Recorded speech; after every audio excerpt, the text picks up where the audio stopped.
आगे देखते हैं। अब हम लोग पढ़ेंगे AC through pure resistors, inductor and capacitor. ठीक है, पहले हम समझ लेते हैं कि रेजिस्टर क्या होता है।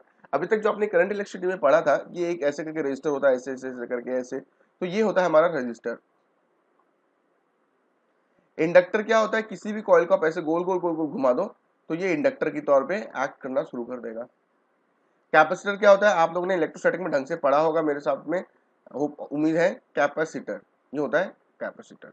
ठीक है, तो ये तीनों की हो गई। ठीक है, रजिस्टर क्या करता है, obstruction to the flow of the current. Inductor जो होता है वो इलेक्ट्रोमैग्नेटिक इंडक्शन में जनरली हम लोग यूज करेंगे इसको, इसकी यूनिट हेनरी होती है। और कैपेसिटर जो चार्ज को स्टोर करने के काम आता है। ठीक है, तो हम लोग इसको तीनों को अब एक एक करके पढ़ते हैं।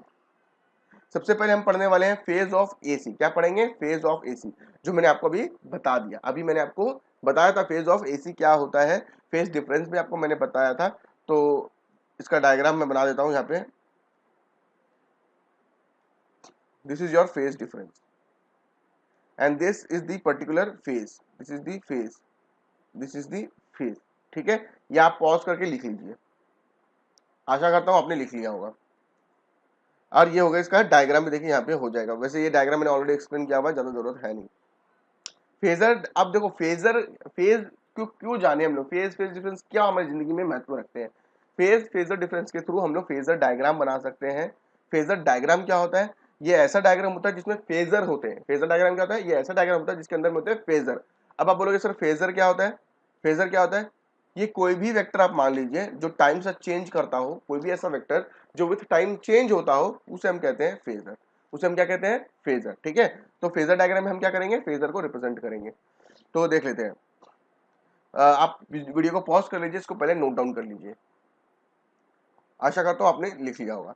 अब देखिए जो अल्टरनेटिंग करंट है और जो ईएमएफ है वो क्या करता है, साइनोसॉइडली वैरी करता है विथ टाइम, बट इसकी जो फ्रिक्वेंसी होती है, जो इसकी फ्रिक्वेंसी होती है वो सेम होती है। कीवर्ड है, ठीक है, ये एक कीवर्ड है, ये एक कीवर्ड है जो एग्जाम में आपको मिल सकते हैं और परेशान कर सकते हैं।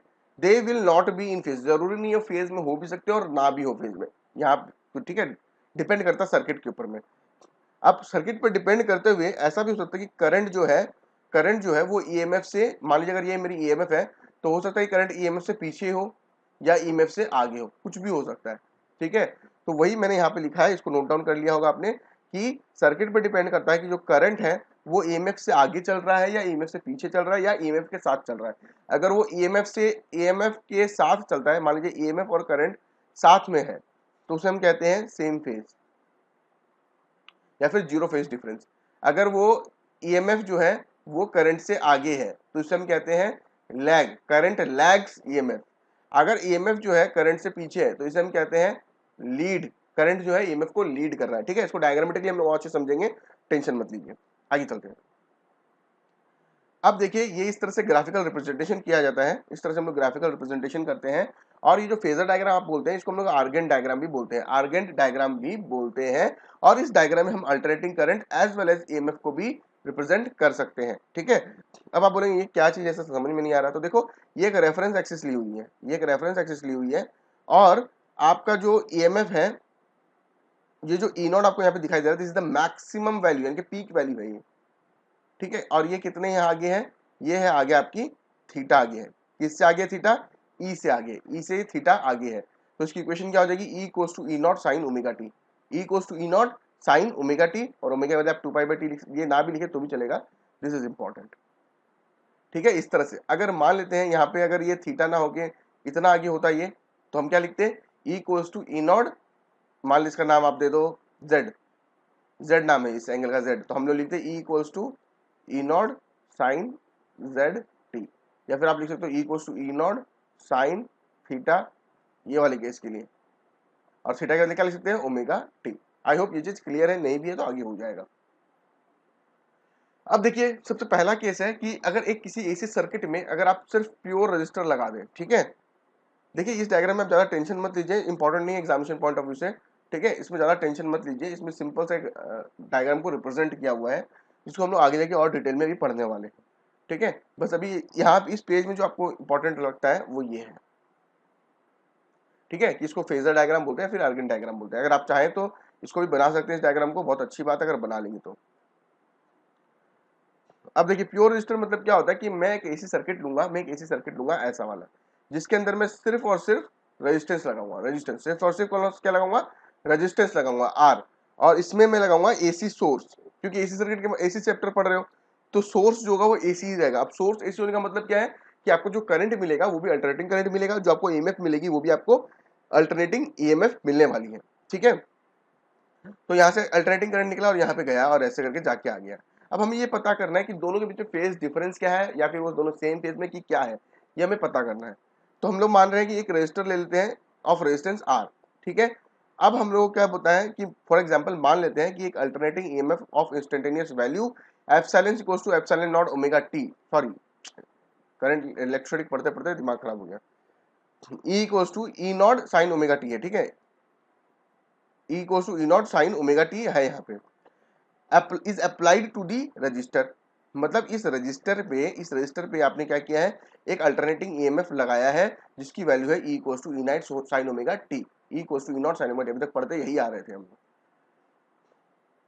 अब हमें क्या करना है इसमें, the voltage across the output, voltage क्या होगा, E equals to E naught sine omega T, या फिर आप लिख सकते हो V equals to V naught sine omega T भी लिख सकते हो, या फिर V max sine omega T लिख सकते हो। यहाँ पे वी नॉट या वी मैक्स लिखने से क्या फायदा आएगा कि आपको पता चल जाएगा यार ये मैक्सिमम वैल्यू है, ठीक है। अब देखिए मैंने इसको बोला कि दिस इज माय इक्वेशन 1।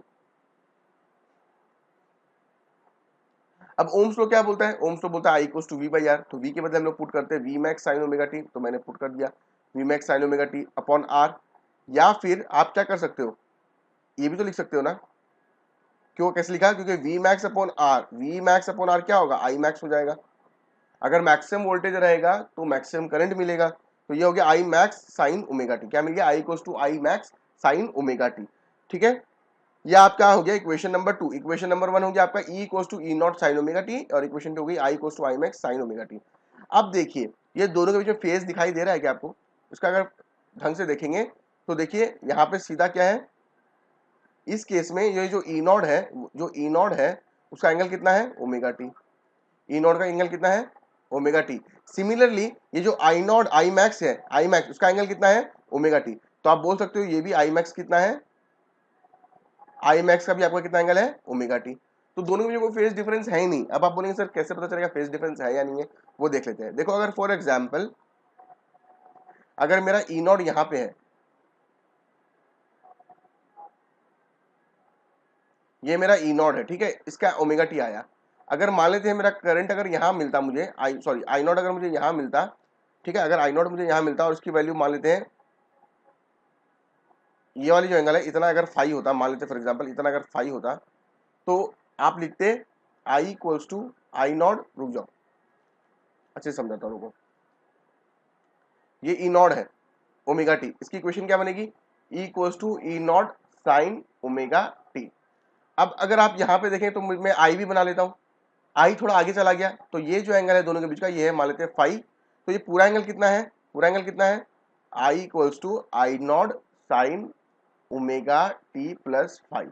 तो आप बोलेंगे sir they are not in same phase, क्यों, बिकॉज उनके बीच में एक फेज डिफरेंस है जिसे हम फाई कहते हैं, ये दोनों के बीच का फेज डिफरेंस है ये वाला, बात समझ में आ गई होगी, ठीक है।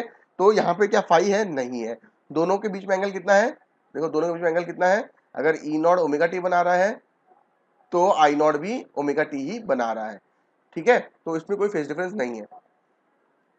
तो आपको पता चल गया कि both are in the same phase, और इसका जो फेजर डायग्राम बनेगा वो ऐसा बनेगा, ठीक है, फेजर डायग्राम जो बनेगा उसका ऐसा वाला बनेगा, क्या, आई और वी दोनों साथ साथ है। अगर ये ऐसा ना होता, मान लेते हैं कि अगर फेज डिफरेंस होता तो ये डायग्राम ऐसा बनता, अगर मान लेते हैं ये मेरा वी है तो आई कम से कम यहां से स्टार्ट करता, ठीक है, ये आई हो जाता। आई होप क्लियर है, ठीक है, तो यहां तक क्लियर है, आपको इसको डायग्राम आप बना लीजिए, मैं जो बता रहा हूं, आप ये जो इक्वेशंस है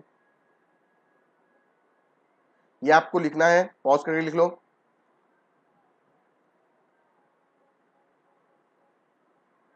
ये आपको लिखना है, पॉज करके लिख लीजिए,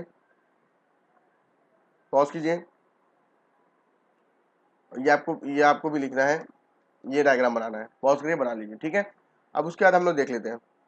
अब हमें पढ़ना है एसी थ्रू प्योर इंडक्टर, ठीक है, एसी थ्रू प्योर इंडक्टर। देखिए मैं एक और चीज बता दूं, फेजर डायग्राम थोड़ा ऐसा भी होता है, कोई कोई बुक्स में ऐसा भी फेजर डायग्राम बना होता है।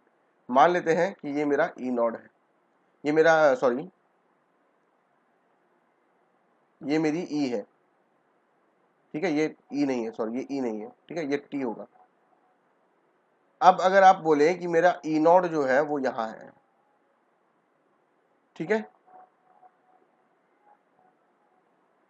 ई नॉड मेरा ये वाला है, तो ये एंगल बनेगा ओमेगा टी। तो आई नॉट भी कहाँ मिलेगा आपको, यहीं पे मिल जाएगा। तो this is one more type of phasor diagram जो आपको बुक्स में मिलेंगे, ठीक है। आई होप यहाँ तक क्लियर है।